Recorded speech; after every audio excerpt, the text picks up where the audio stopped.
Okay.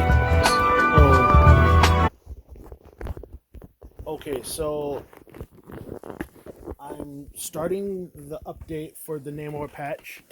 From what I could see from the video, the thing is with these videos is that they gotta tell you the stats and shit, man. Just showing him throwing his spear and doing a thing doesn't mean anything. Every character has animations. What do the stats do? But anyway, I'm logging in and I'm gonna. He's a follow-up character, which leads me to believe he's trash. um, Psylocke is good in PvP. It's either Psylocke or the other one. I forgot her name. Lady Bullseye, because they can give themselves 100% dodge or a high percent of a dodge. And dodge is very lethal in this game because there's like, off the top of my head, there's no way to counteract it. So you just gotta wait it out. And they're solid units. They just do a lot of damage, and then they. But that's only for PvP. For PvE, eh. And besides, Juggernaut, he's a great unequalizer. Like you just use Juggernaut, and it's pretty much game over. More times than not. I don't think Namor's going to change that. Of course, there's no way for me to know that since I haven't seen him yet, and I'm logging in the game as you can see. And I'm going to pause because it seems like it's going to take a while. Okay, I'm back. Hopefully he's. I mean, I don't care about Namor at all. He's not my favorite character. Not even my favorite water person. I got like 3 other water people above him. Aquaman and Mera. I almost. Okay, let me just. Let's see. What can you do, Mr. Namor-san? What does your thing do? The wielder's attack increased by 20%. Each time an ally performs a follow-up attack, increases. Okay, that's good. So he can give himself 55% with his card. Actually, can give anyone 55%. That's a follow-up character. That's damn good. And then let me see. Probably would go up by 1, and then be 25% attack, and then I don't know. There's no way for me to know. Just an educated guess. When equipped by Namor, grants an additional effect. 50% HP. Follow-up damage increases by 100%. Oh. Okay. If its HP is less than 50%, the mana cost of King of Seas is reduced by 1. Okay, mana cost reduction is always good. And then that follow-up damage percentage, now I just got to see him. What can you do, big bro? What can you do, big bro? Okay. Moment of truth. Aquatic attack. At the start of battle, gains 3 stacks of Rising Tide up to 7 stacks. Okay, 3 stacks up to 7 stacks. When an ally uses a skill or ultimate, to attack an enemy, consumes 1 stack of Rising Tide and performs a follow-up attack, dealing 288%. Holy shit, man! That's way more. Hold on. Like I was saying, that's way more than any follow-up character. So it's 3 stacks up to 7 stacks. So there has to be some way to get more stacks. All right, let's see. Gains 4 Rising Stack Tide. That's on his ultimate, though. Yeah, on his ultimate, that's not great. All allies gain Water Shield, reduces damage taken, and continuously restores HP. Okay, let me see. Talents. Per second restores 18% of his attack. So that's fine. You're not using Namor as a buffer. He's going to be your offense character. So you're still going to have the shields of Invisible Woman or the heals of Emma Frost or whoever you use as your controller. And you're still going to have the tanking of Captain America, the tanking of the Thing, or whoever uses your tank. So he's not going to be there for healing. That's just an added benefit. Except that, and he reduces 48% for how many seconds? 10 seconds. That is damn good. Okay, and he's not, like I said, he's not going to take the spot of your support characters. He's a DPS. But let's see if he's a good one. 900% to all enemies, not certain enemies and certain. All enemies are going to take 900% damage. That's damn good. And then 4 stacks of Rising Tide. So he has after he uses his ultimate, The way my setup is my cap has the cosmic cube, so he can give our ultimate energy. So ultimate energy regen isn't that big of a problem, and of course you can just increase his ultimate energy regeneration anyway. Maybe give Namor a cosmic cube, and then he'll just be like a constant stream of huge follow-up damage. And if you get his card, it'll do 100% more damage. It'll have the same damage rating as a skill. So I'm already liking that a lot.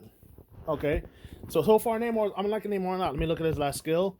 Apply Shark Bite to the target enemy for 12 seconds, dealing 630% damage as physical damage. All allies deal 70%, 72% more damage to enemies with Shark Bite and ignore their shield. Oh my god.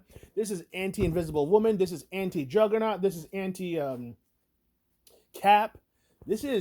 He is a meta smasher.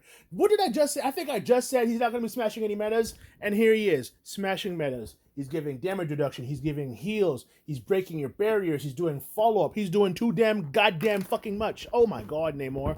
What the fuck? Okay. 72% more, and again, he is a DPS. When a DPS can facilitate more DPS, that's my money shot right there. That makes me feel something inside. The only problem I have is that his follow-ups are tied to his ultimate. So once you get the 3 out, then you gotta wait until you get his ultimate, and then you get 4 more, and then I mean that's not the best, but that's not like a big flaw. Now let me look at his other stuff. Gains 1 mana when from the depths triggers an ally follow-up. Okay, that's good.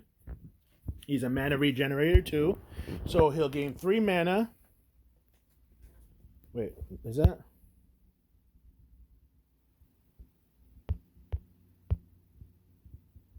Wait, when from the depths. When he triggers, what?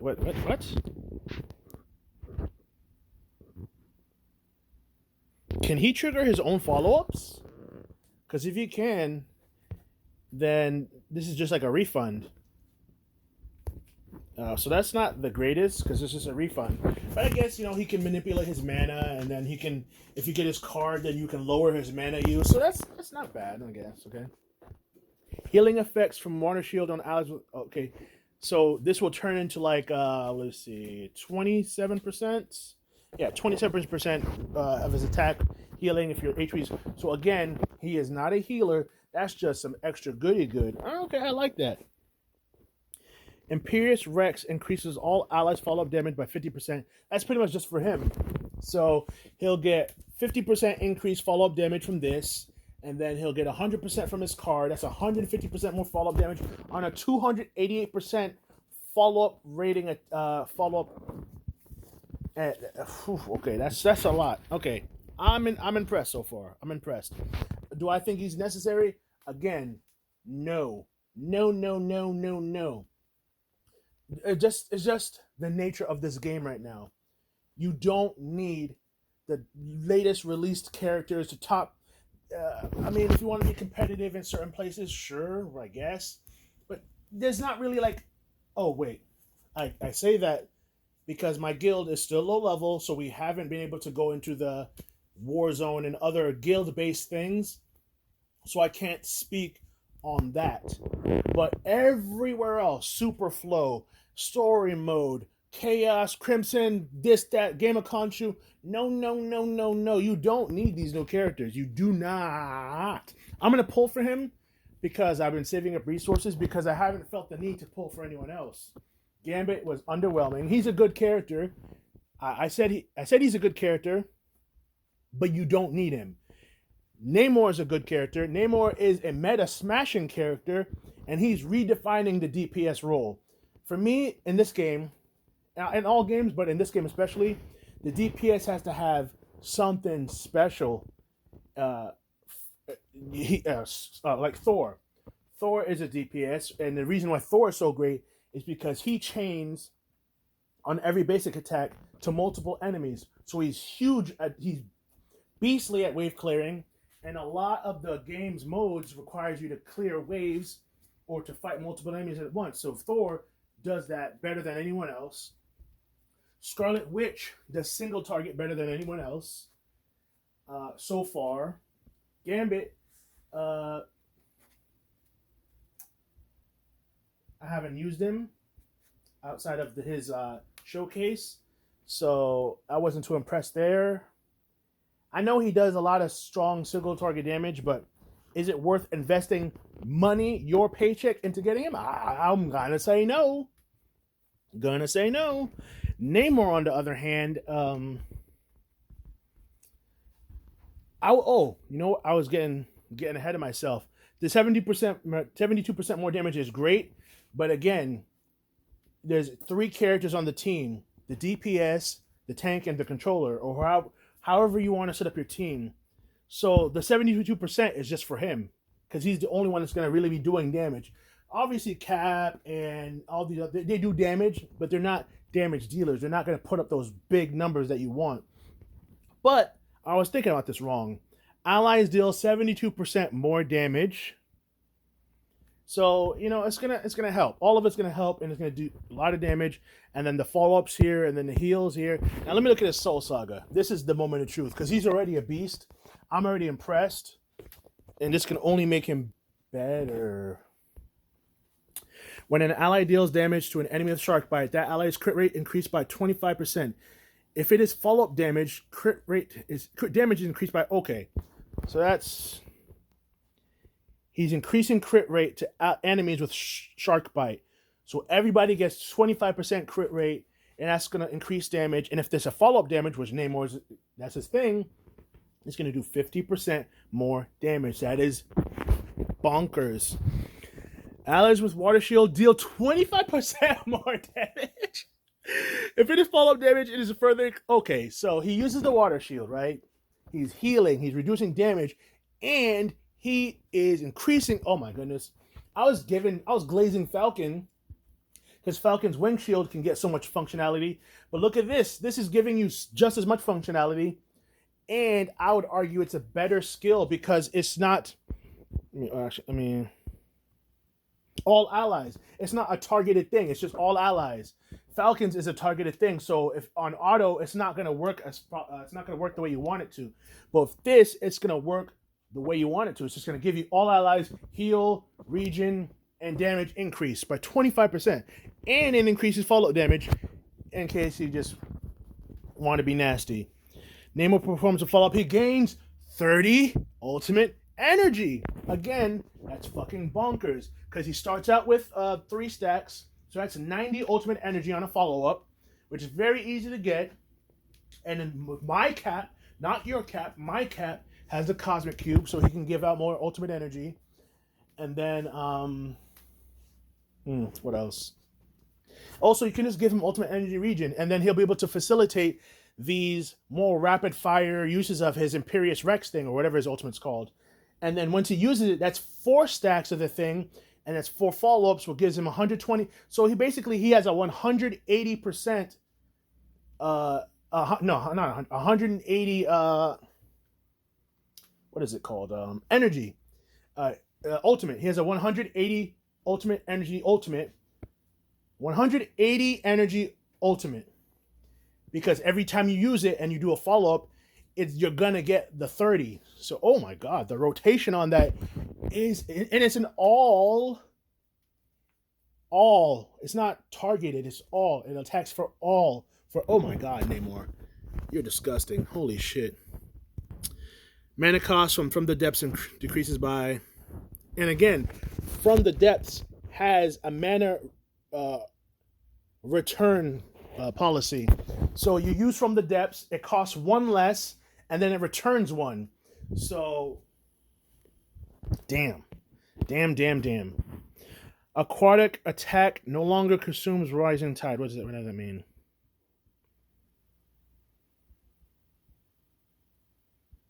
What?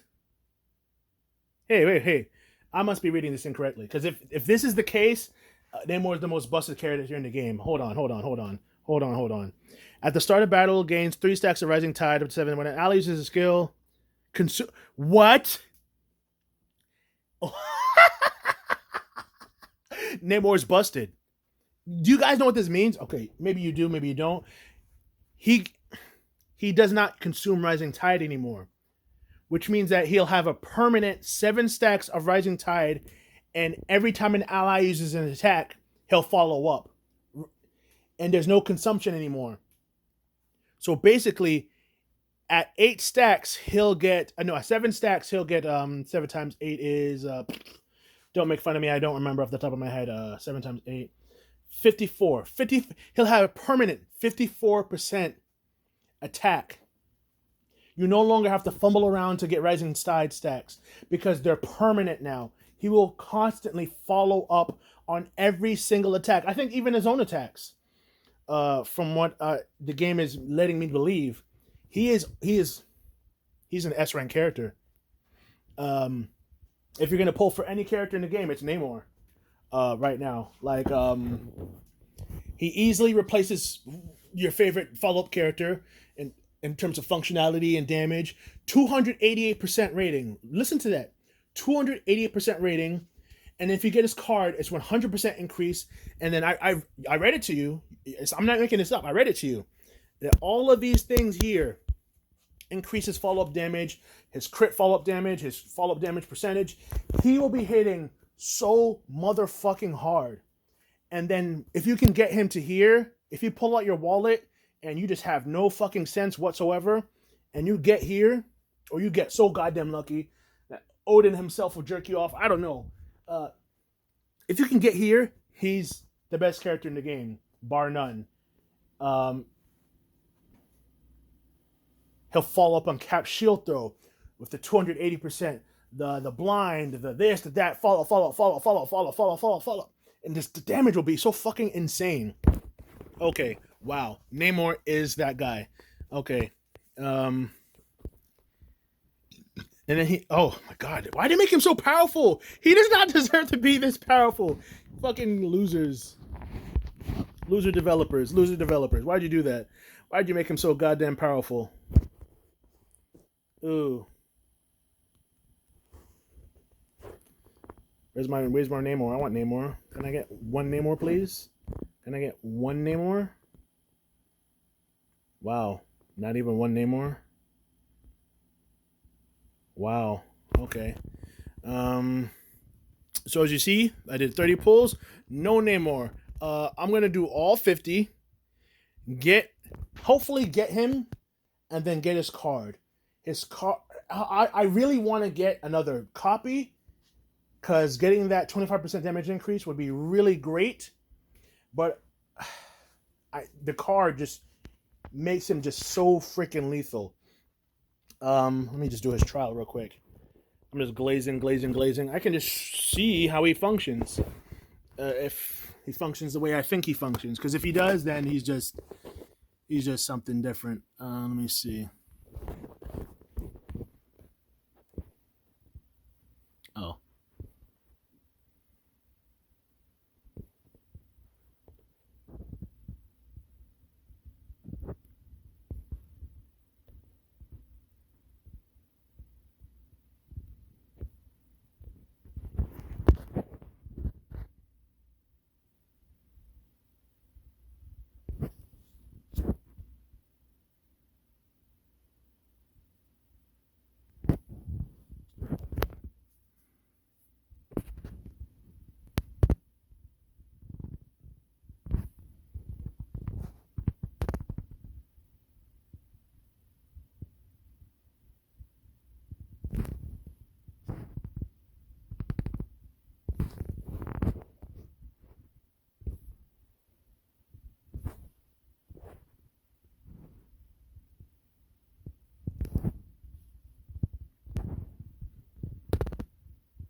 Damn.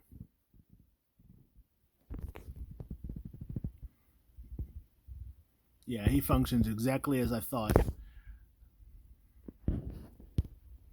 And Juggernaut, I already know about Juggernaut. But I want to get one more pull.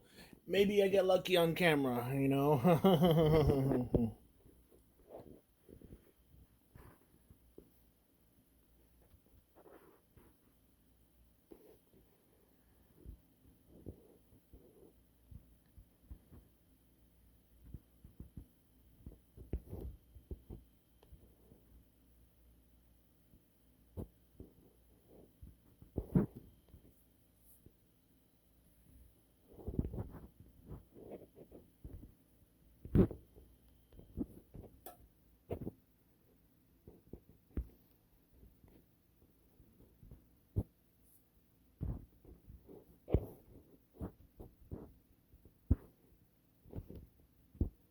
Ah.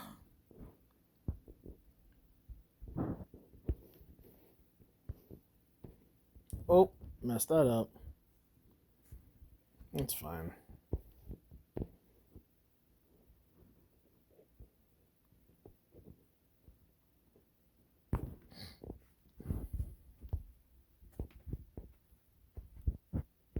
Just die! Just die! Okay. Now, I want my one Namor, please. If you give me two Namors, I won't be sad, but I want my one Namor.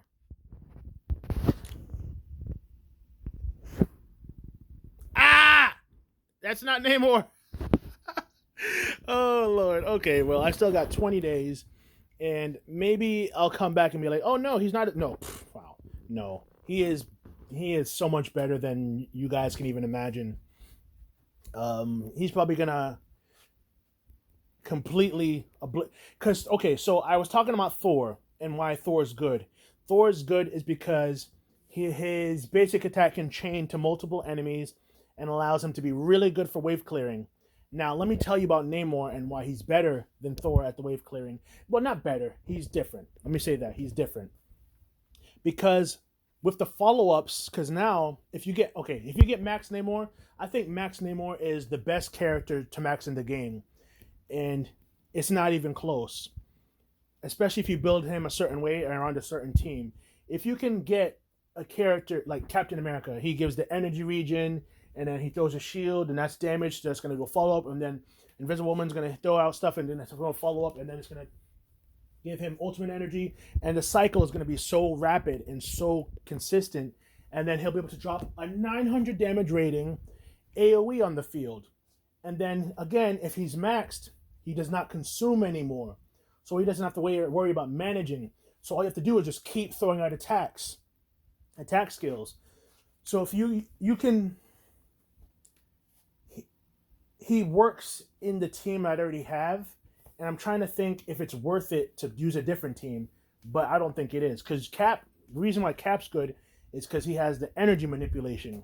So you'll be able to do those rapid fire attacks and follow-ups and follow-ups and follow-ups and follow-ups, and then get out that ultimate and then use it.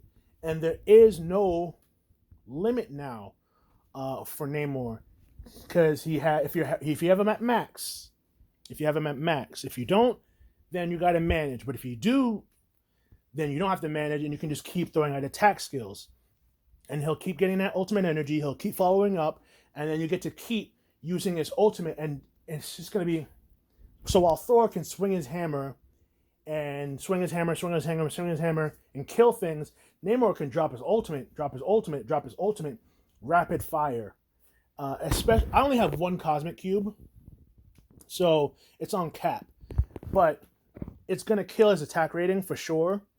But if I were to give one to Namor would then be able to use his shield, his barrier, and give himself ultimate energy, and his other skill, give himself ultimate energy, plus all the follow-ups from everybody else. So he'll just be in a near constant state of using his ultimate attack.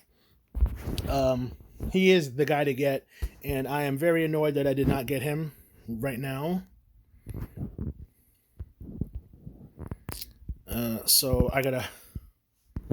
But there's 20 days to get him and to get his card. Ideally, Ideally, 100%, you want to get his card and you want to get him. But if you have to choose, obviously you get him.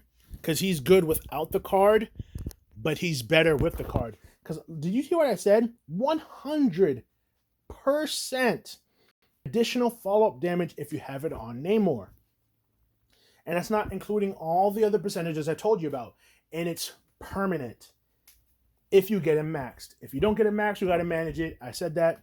But again, even if you have to manage it, did you hear what I said? His ultimate energy regeneration will be obscene. Oh, but no. Wow. Okay. That's if you get 3 paths. Whoa. I was getting ahead of myself. If you get 3 paths and get the ultimate energy, that's the better thing to get. If you don't, you still got to manage his ultimate energy. But again, he's only on a 300 rating. 300 energy. So you give him some ultimate energy regen. If you have someone with the cosmic cube, you're fine. It's not going to be as fast as what I'm talking about, but it's still going to be very, very good. Namor, oh my god. He blows Spider-Man out of the water in terms of follow-up characters. He blows most characters out of the water. Let me just say that right now. Because the sheer volume of damage he's going to be able to facilitate and do himself is second to none. Is this... Hey! Hey! My first Namor copy. Ooh.